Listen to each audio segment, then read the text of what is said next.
dies, adults i adultes. En aquest vídeo aprendrem moltes coses. Avui aprendrem com se fan les plantes.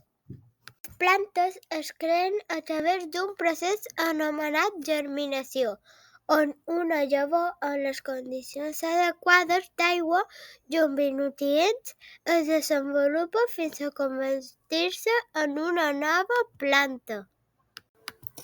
El primer procés per crear la planta és absorció d'aigua. La llavor absorbeix aigua, cosa que fa que s'infli i trenqui la coberta protectora. La segona fase és el desenvolupament de l'arrel. Una petita arrel anomenada radícula emergeix i comença a créixer cap avall, buscant aigua a terra.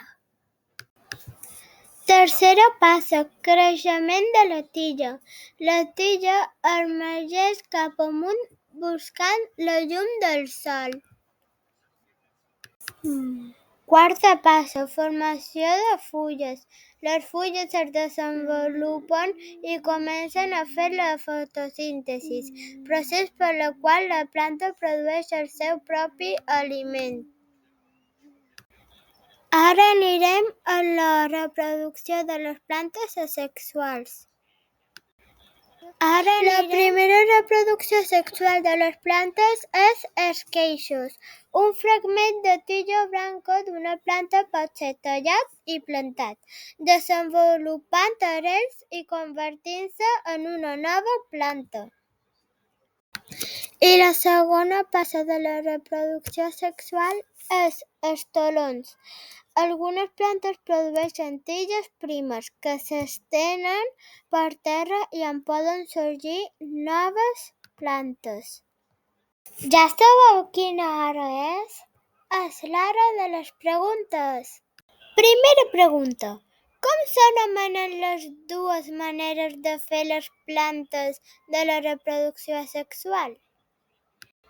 10, 9, 8, 7, 6, 5, 4, 3, 2, 1, temps!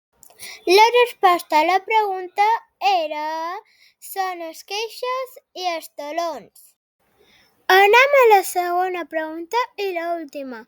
Com s'anomenaven les dues germinacions? Cor, que s'acaba el temps, pensa!